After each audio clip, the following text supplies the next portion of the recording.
അപ്പോൾ ഇതിപ്പോൾ കുറേ പേർക്കുള്ള ഒരു സംശയമാണ് കേട്ടോ, നമ്മൾ ഈ വിളക്ക് കൊളുത്തുന്ന സ്ഥലം നമ്മുടെ സ്റ്റെയറിൻ്റെ നേരെ ചോടയാണോന്ന്. അപ്പോൾ നിങ്ങൾക്ക് നോക്കിയാൽ കാണാം സ്റ്റെയറിൻ്റെ നേരെ ചോടല്ല കേട്ടോ. സ്റ്റെയർ കയറി കഴിഞ്ഞ് ഒരു ഹോള് ചെയ്യണേൻ്റെ ആ ഒരു സ്പേസിലാണ് നമുക്കിവിടെ ഒരു കുഞ്ഞ് വിളക്ക് കൊളുത്തുന്ന സ്പേസ് ഉണ്ടാക്കിയേക്കണത് കേട്ടോ.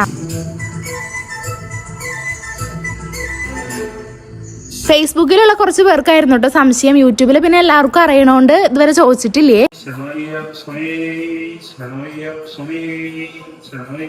അപ്പൊ വിൻഷേട്ട് ഇതേ രാവിലെ തന്നെ കുളത്തിലൊക്കെ പോയി കുളിച്ചിട്ട് ഇതേ വന്നോട്ട്. നമ്മുടെ രാവിലത്തെ വീഡിയോയാണ് ഞാൻ പറയാൻ മറന്നു. പിന്നെ ഇതേ ചോറിനുള്ള വെള്ളം വെച്ചു. പിന്നെ പുട്ടിലേക്ക് ഇതേ പയറുകറി ആയിട്ട് ഉണ്ടാക്കണത്. അപ്പൊ അതേ അതും ആയിട്ടുണ്ട്. പിന്നെ കോവയ്ക്ക് വറക്കാനാണ് കേട്ടോ അരിഞ്ഞു വെച്ചിരിക്കണത്.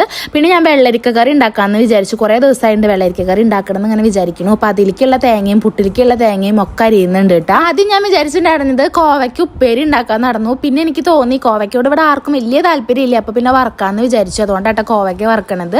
പിന്നെ അതേ പുട്ടാക്കുന്നുണ്ട്. പിന്നെ ഉപ്പേരിക്ക് ഞാൻ ബീട്രൂട്ട് ആട്ടോ ഉണ്ടാക്കണത്. അങ്ങനെ വെള്ളരിക്കക്കറി ആയിട്ടുണ്ട്. അങ്ങനെ എല്ലാതും ഒരുവിധമൊക്കെ ആവുന്നുണ്ട് കേട്ടോ. പിന്നെ കുറേ പേര് ചോദിക്കുന്നുണ്ട് ഇപ്പോഴും നിങ്ങൾ എന്ത് ഉപ്പേരി എന്ന് പറയുന്നത്. നമ്മളിവിടെ ഉപ്പേരി എന്നാണ് പറയുക. ചിലർ മെഴുക്ക് പുരട്ടി എന്നൊക്കെ പറയും തോന്നുന്നു. പക്ഷെ ഞാനിവിടെ തൃശ്ശൂരായോണ്ടാ തോന്നുന്നു കേട്ടോ ഉപ്പേരി എന്നാണ് കേട്ടോ പറയുക. അതായത് ഈ തോരൻ മെഴുക്ക് പുരട്ടി എന്നൊക്കെ പറയില്ല, അതിനെ തോന്നുന്നു നമ്മൾ ഉപ്പേരി എന്നാ പറയുക. പിന്നെ അതുപോലെ കറിക്ക് കൂട്ടാനാണ് കേട്ടോ, ഒഴിച്ചുകറി എന്നൊക്കെ പറയില്ല, അതിനെ നമ്മൾ കൂട്ടാനാട്ടോ പറയുക. യജുനൊക്കെ ഒന്ന് ക്ലാസ് ഉണ്ട് കേട്ടോ. അപ്പോൾ അത് അവൻ എണിച്ചു, കുളിയൊക്കെ കഴിഞ്ഞ് തൊഴുതു. പിന്നെ ഇത് അവന് കഴിക്കാനുള്ളത് കൊടുത്തുട്ടോ. പിന്നെ വിൻഷേട്ടിന് ഞാൻ കൊണ്ടുപോകാനുള്ള ചോറാട്ടാക്കണത്. ചോറും ബീട്രൂട്ട് ഉപ്പേരിയും അതുപോലെ തന്നെ നമ്മുടെ കോവയ്ക്ക വറുത്തതും അച്ചാറും കൂടി പൊതിഞ്ഞോട്ടെ. പിന്നെ ഞാനിങ്ങനെ പൊതിയണ് കാണുമ്പോൾ കുറേ പേര് എന്നോട് കളിയൊക്കെ ചോദിക്കാറുണ്ട് ഹോട്ടലിലായിരുന്നു പണിയെന്ന്.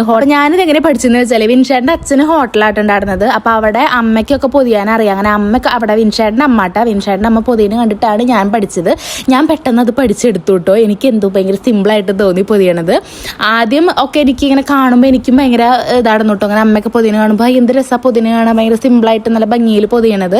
പിന്നെ ഞാനും പെട്ടെന്ന് പഠിച്ചു. ഞാനും ഭയങ്കര സിമ്പിളായിട്ട് പൊതിഞ്ഞു തുടങ്ങിയിട്ടാ.